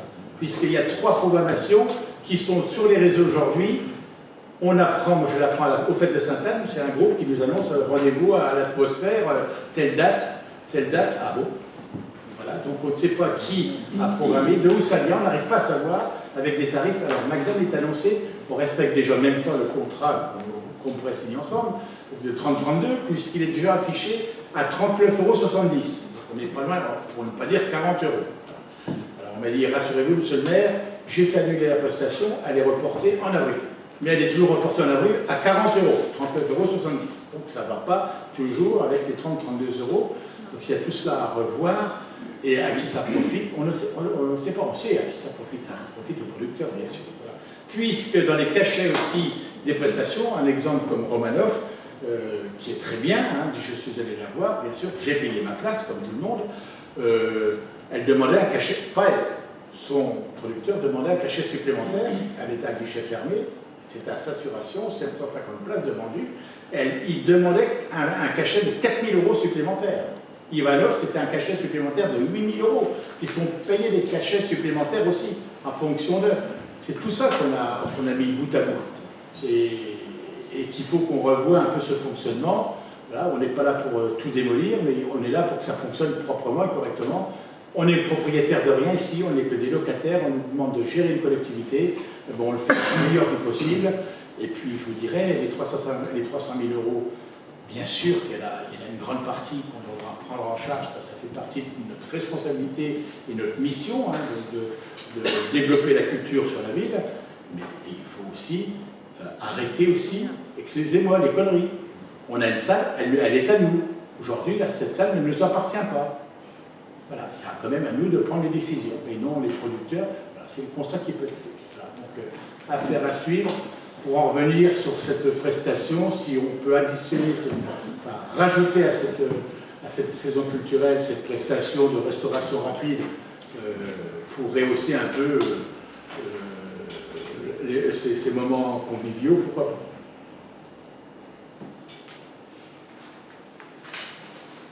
Vous êtes pantois, c'est d'un calme. Je vous fais bailler, monsieur Averly, c'est pesant, hein, ces chiffres qui sont affolants. Donc sur cette demande-là, donc il n'y a pas d'intervention, des oppositions. Ah, monsieur Averly, j'ai réussi à le faire démarrer. Oh non, je vais démarrer tranquillement, vous inquiétez pas. Oui, simplement, vous aviez mis dans la note qu'il y avait 50% sur la redevance d'occupation de la publique. Je crois que vous avez expliqué là qu'en fait, ça serait peanuts. Donc c'est pour ça que vous avez mis 50% pour les moyens techniques humains et 50% pour la qualité et la variété des produits. Voilà, exactement. Okay. Ben oui, parce qu'il faut... Vous savez, même cette prestation, elle n'est pas gagnée. Attention, c'est une proposition, elle n'est pas gagnée. Vous allez voir un peu, je ne veux pas anticiper. Pardon dans les réponses. Hein. Mais il faut le faire. Ce serait sympa que Carotte-et-Lois participe à la saison culturelle de la ville. Pas d'autres interventions, des oppositions, des abstentions, adopté à l'unanimité, je vous remercie.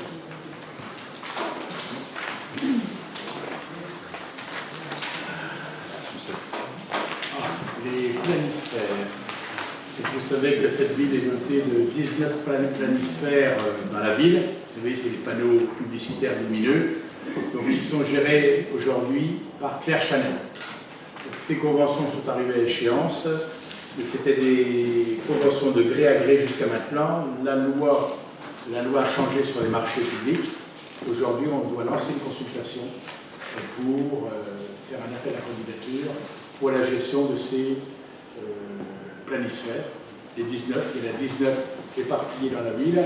Nous avions fait en son temps, il y a 1 an et demi, le tour de la ville avec Claire Chanel, bien sûr. Il y avait aussi Thierry Chevalet, il y avait aussi Georges Truchassou, il y avait moi. Donc voilà, donc il y avait eu un constat de fait, donc des propositions de fait, hein, puisqu'on constatait, c'est qu'une face était, le verso était souvent réservé à la ville, mais le verso n'était pas forcément visible par le public. Il fallait aller dans le talus, il fallait être derrière le mur, donc on n'avait pas forcément la meilleure vue possible. Aujourd'hui, il y a une entente de trouver, mais pour avoir une face acceptable, un visuel acceptable pour la ville, mais là, aujourd'hui, tout a changé, puisque c'est une consultation que nous devons lancer pour avoir un candidat qui puisse gérer donc l'ensemble du parc avec la mise à disposition d'une face à la ville, gratuitement bien sûr, il n'y aurait pas un centime à la charge de la ville, et donc c'est un dossier, c'est un contrat de 12 ans, et on se met en règle avec ce fonctionnement de ces 19 planisphères aujourd'hui qui sont aujourd'hui vétustes, elles seront toutes remplacées. Voilà. Pas forcément éclairées partout, peut-être même pas du tout, parce que les éclairages de nuit aujourd'hui, il est constaté que ce n'est pas forcément utile. Voilà, ça fait des lieux de rencontre. Si on peut éviter, ça sera encore bien mieux. Donc, affaire à suivre sur ce dossier. Donc, si vous en êtes d'accord, donc on lance la procédure. C'est une procédure simplifiée. Voilà. Et on a fait Donc la prestation ne donne lieu à aucune participation ni aucun versement de la part de l'autorité concédante de la ville de Rethel. Donc la valeur assignée du contrat de concession est de 550 000 € hors taxe, chiffre d'affaires total hors taxe sur toute la durée du contrat. Et donc le concessionnaire jouit en contrepartie des obligations qu'il assure dans le cadre de l'exécution du présent contrat d'un droit d'exploiter le service mis en place. Il est autorisé à exploiter à titre exclusif les faces qui lui sont dédiées des mobiliers urbains du présent contrat à des fins publicitaires. Voilà. Sauf résiliation type CP, la durée du contrat sera fixée à 12 ans. Voilà, ça fait partie de la réglementation, la nouvelle réglementation en vigueur pour ce dossier-là. Des demandes d'intervention sur ce dossier-là? Non. Des oppositions, des abstentions? Adopté à l'unanimité, je vous remercie. Quelques admissions en non-valeur.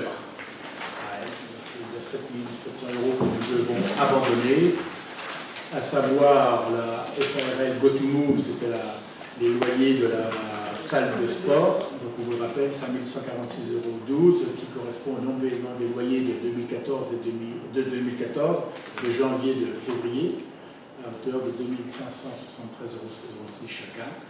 Et Champagne-Ardenne Automobile, c'est la taxe locale de publicité sur les enseignes 2013-2015 qui n'a pas été réglée par un garage, donc c'est pas son nom. Donc ça a changé aujourd'hui, donc c'est un abandon de créance. Donc un total de 6 688,12 € que nous devons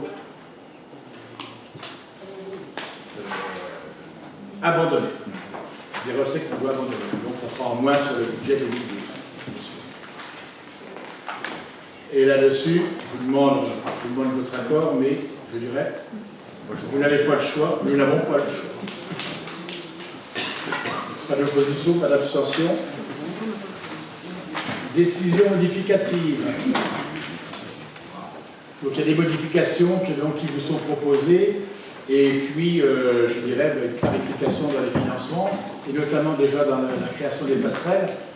Donc, il y avait eu un montant qui avait été inscrit d'1 741 697, mais c'était une erreur comptable, c'était le montant hors taxe qui avait été affiché. Il faut le passer en TTC, bien sûr, 2 131 697 TTC.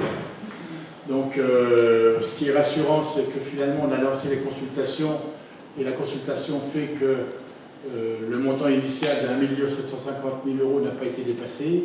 Et finalement, c'est l'entreprise Perrier, entreprise rothelloise et Bertol qui ont été retenus pour un montant d'1 669 957,45 € hors taxe. Côté recettes, et par prudence, souvenez-vous-en, c'est qu'on avait inscrit un montant de subvention de 400 000 € au budget. Alors, toutes les subventions sollicitées pour ce projet ont été accordées pour un montant total de 1 540 716 €. Vous voyez un peu, c'est pas neutre. Donc, il y a une DETR de 290 000 € notification qui est reçue. Aujourd'hui, c'est accordé définitivement. Là, pour la DSI, c'est pareil, une subvention de l'État pour 290 000 € aussi, notification reçue. La région Grand Est, notification à recevoir, mais elle est imminente, mais on sait que par téléphone, elle est accordée, 294 668 €.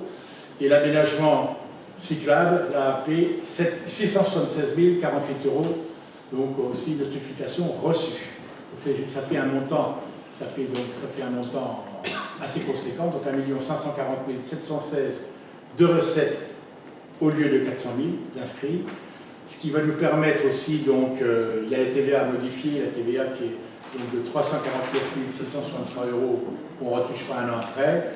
Et l'emprunt qu'on avait prévu d'1 056 000 € pour équilibrer ce dossier ne serait plus que de 372 000 €. Vous voyez, donc une belle affaire pour la ville et pour les Rothellois, bien sûr. Reste à nous de choisir par la suite, quand on sera bien avancé dans ce dossier-là, si on fait un autofinancement, ça serait, mais pour ma part, une erreur. Donc ça serait un financement par emprunt, puisque c'est quand même un chantier, le chantier du siècle pour la ville de Rethel. Hein. Donc les passerelles, on n'en fera pas tous les jours. Donc c'est quand même un dossier qui va servir aux générations d'aujourd'hui et de demain, donc les générations futures. Donc à nous de savoir un peu sur la durée d'amortissement, si on faisait un emprunt, Mais plus on fait une durée d'amortissement longue, plus les charges financières, les intérêts d'emprunt sont importants. Ce sera à nous de trouver le juste milieu, voir un peu, pour, si on empruntait, pour choisir la durée. Et je dirais que ça va être une opération qui va coûter pratiquement très peu à la ville. Et encore un grand merci, à nos partenaires, et surtout les services de l'État.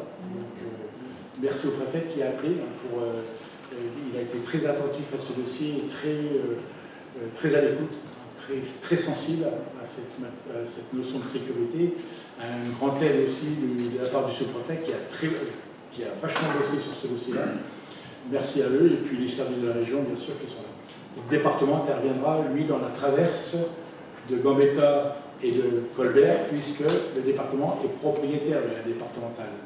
Donc ils interviendront, eux, sur la couche de roulement, puisqu'il y aura les tapis à refaire, les tapis de macadam. Donc le conseil départemental sera présent. Et il y aura la réhabilitation aussi du pont du canal, puisque le pont du canal avait été modifié pour assurer une certaine sécurité des piétons. Demain, il n'y aura plus lieu d'être, puisque les passerelles seront là. Donc il faudra remettre en état le passage du pont. Et les services du département sont d'ores et déjà avertis pour qu'ils puissent inscrire toutes ces interventions financières sur l'exercice 2024, puisque là, les passerelles, donc, travaux, création des pieux à partir du 3 octobre, fin des travaux mi-décembre maximum.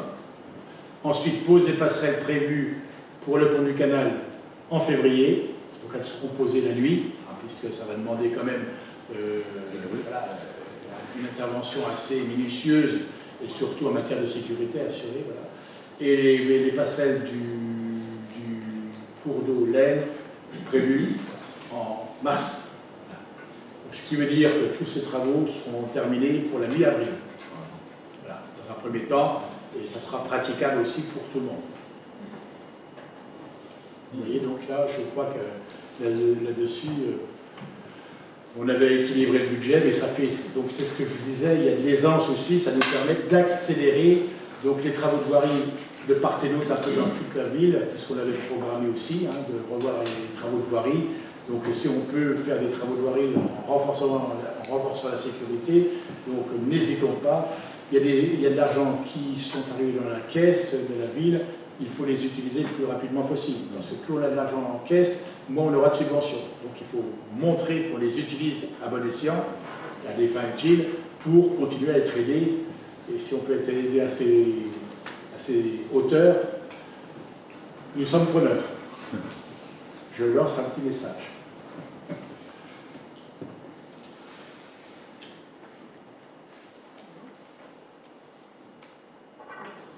Donc pour les passerelles, pas de souci. Je vous trouve très silencieux sur ce dossier-là.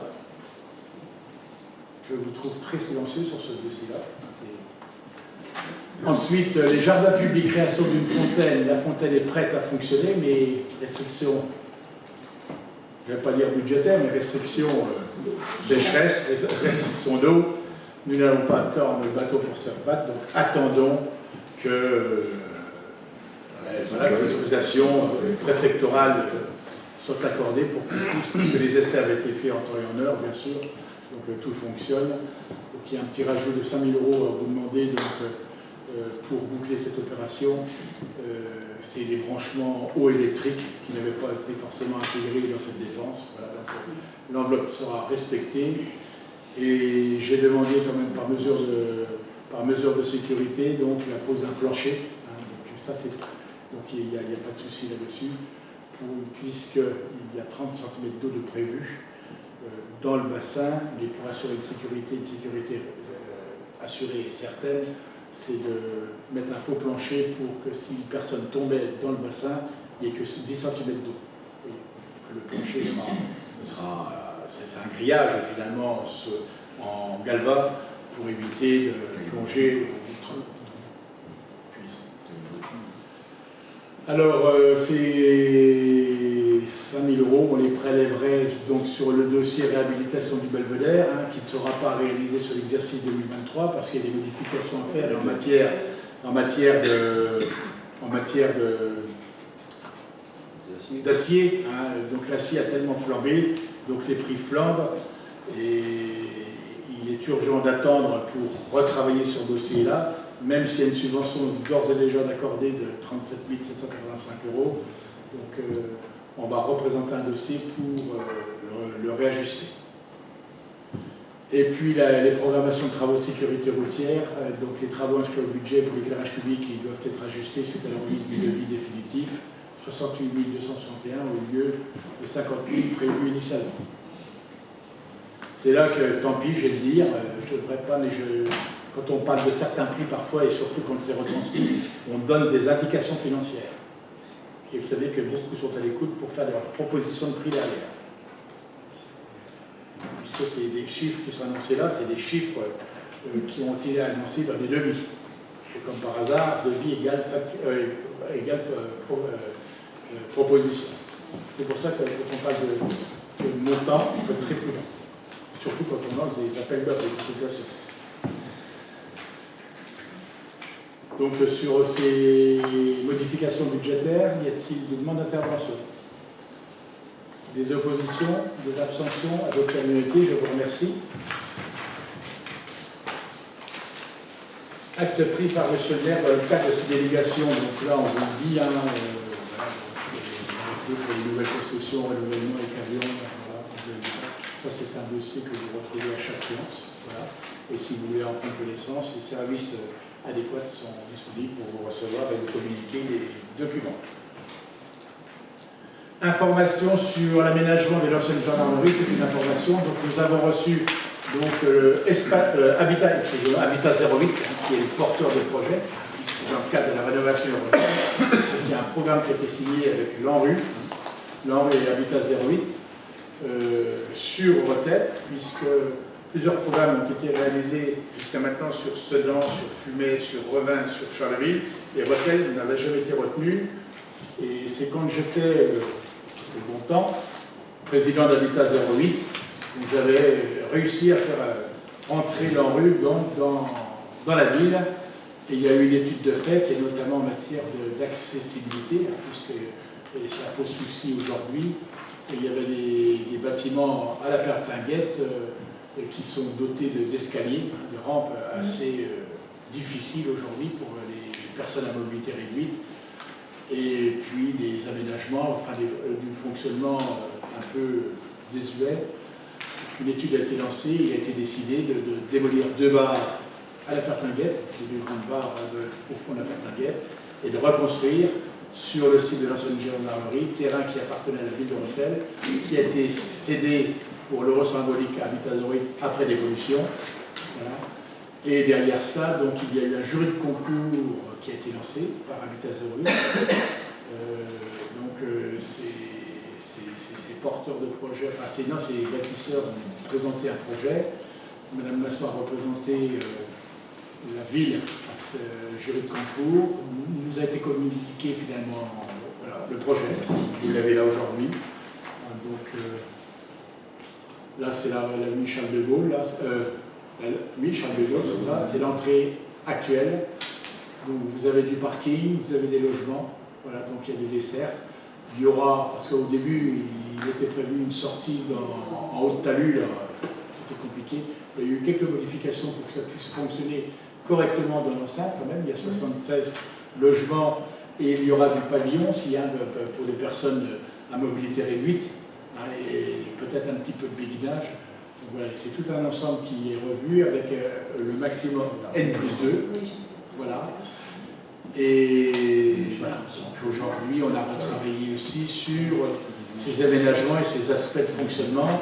Si vous voulez voir les photos suivantes, il n'y a pas de photos. Donc voilà, c'est l'enceinte du site. Hein. Tout ça aujourd'hui c'est cédé, le rouge et le vert, c'est l'emprise qui a été cédée à Habitat 08. Le rouge de demain, ça sera à voir avec les conventions propriété Habitat 08, et le vert, ça sera les espaces verts pris en charge par la ville. Voilà. Et on a réussi à avoir une photo pour vous montrer voir. Voilà, donc voilà un peu l'aspect des constructions de demain. voyez donc des logements de plein pied, certains avec des garages. On a fait des modifications sur les garages, c'est-à-dire que ce ne sont que des auvents, ce sont des traversants, et qu'il n'y ait pas de fermeture, parce qu'aujourd'hui tout ça c'était fermé.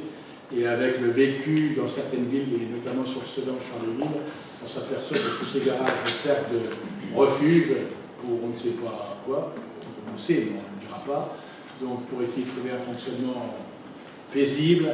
Donc il y a eu quelques modifications, des modifications à la marge, et voilà ce que prévoit de construire Habitat Zéro dans les mois qui viennent. Vous voyez, un grand chantier qui devra aussi, on devra tenir compte aussi des abords, avec le respect de la tranquillité d'autrui, sur tous les abords, avec les constructions, le quartier résidentiel. Et il y a, vous remontez, voilà, ici, là, donc il est prévu, si ça marche, voilà, il est prévu une sortie, donc c'est la rue Casanova, mais là, à protéger ce chemin qui monte vers l'EHPAD, et celui-ci, on le rendrait piétonnier. Et surtout interdit à tout véhicule. Et il y a du travail qui nous attend. C'est une communication. Ensuite, donc oui, là, c'est une information, je vous ai communiqué un arrêté que je suis susceptible de prendre dans les jours qui viennent, qui concerne l'entretien des trottoirs et voilà, donc si vous me donnerez votre ressenti, vous me ferez communiquer votre ressenti sur ce qui a été écrit, sur les responsabilités de chacun. On veut une ville propre, mais si on veut une ville propre, il faut que la ville montre l'exemple. Et quand la ville montre l'exemple, après, on doit aussi demander aux gens de se prendre en main et puis de nettoyer aussi un peu les arbres. Parce que les employés ne sont pas là aussi pour nettoyer, excusez-moi, la merde des eaux. Donc il faut appeler un chat un chat. Voilà, c'est une démarche volontaire de part et d'autre pour que tout le monde se sente concerné donc, dans cette amélioration du cadre de vie. Voilà, mais ça, c'est une prérogative des arrêtés du maire ou des arrêtés d'un président.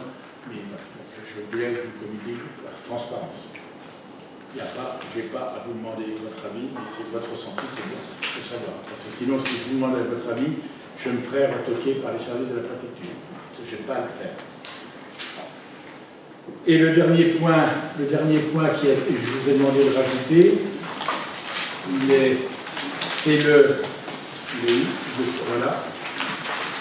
le dossier, donc le loyer du commerce de Jouvet. Souvenez-vous, ce dossier-là, il est où? Il est là, je le cherche, voilà.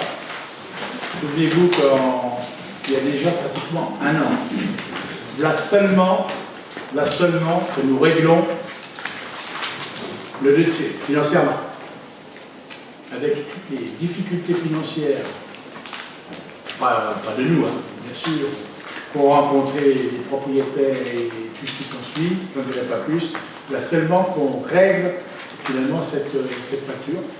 Voilà. Donc on avait, en novembre 2021, donc on avait reçu des candidatures, on en avait fait le choix d'un candidat qui s'était porté acquéreur pour utiliser, pour la gestion du site, bien sûr, avec les chambres d'hôtes, avec le débit de tabac, avec le débit de boisson, et puis après, il y a eu quelques activités annexes. Il y a eu une difficulté qui s'est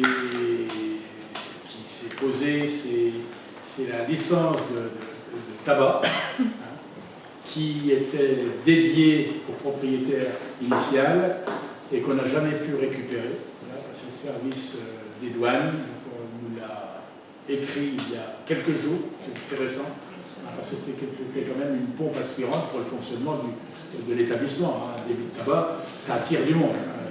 Vous n'êtes pas obligé si le fumeur il s'arrêtera, il ira boire un pot, mais s'il n'y a pas de tabac, il n'est pas obligé de s'arrêter. Enfin, c'est tout un ensemble. Donc ça changeait complètement la donne sur ce dossier-là. Ça a mis du temps, puisqu'il y avait toutes ces démarches administratives compliquées entre le notaire et le propriétaire. Donc nous, c'était indépendant, ça ne nous concernait pas. Et tant que tout cela n'était pas réglé, donc on était en position d'attente, mais on traitait en parallèle ces difficultés pour obtenir éventuellement le maintien du débit de tabac. Sur la licence, on l'a achetée, qu'elle est à nous, elle sera mise en location comme c'était prévu, pour que si demain il y avait un souci, elle reste propriété de la ville, comme ça on est aussi on préserve la situation. Mais en revanche, là, avec la modification de l'exploitation du site, la suppression du débit de tabac, donc il avait été proposé par le repreneur 1 400 € de loyer par mois. Après, donc là, c'est un point qui est rajouté. Je dirais, je vous prends un peu de cours, mais c'est pour permettre de prendre une décision assez rapidement, puis pour leur permettre de rentrer dans les lieux dès le 1er octobre, pour leur permettre d'engager déjà des travaux de préparation, de réhabilitation aussi, hein, parce qu'il y a tout un aménagement qui leur incombe à l'intérieur, et voir avec les fournisseurs et surtout le brasseur, hein, qui va lui aménager le bar et tout ce qui s'ensuit. Donc c'est pour permettre à ce repreneur de s'installer dès le 1er octobre et à mettre en paiement les premières locations au 1er janvier et un loyer arrêté à hauteur de 990 € par mois. Voilà. On a trouvé, on en a parlé, on les a reçus, on a essayé de voir un peu comment ça allait. Donc il faut trouver une solution que ça soit viable pour tout le monde. Il ne suffit pas de dire on veut un gros loyer, puis dans 6 mois, dans un an, ça ne marche pas. Il faut raison garder, encore une nouvelle fois, trouver une situation. Le principal, c'est de garder une activité dans ce secteur-là, rebooster tout ce secteur-là, voilà, tout simplement. Voilà.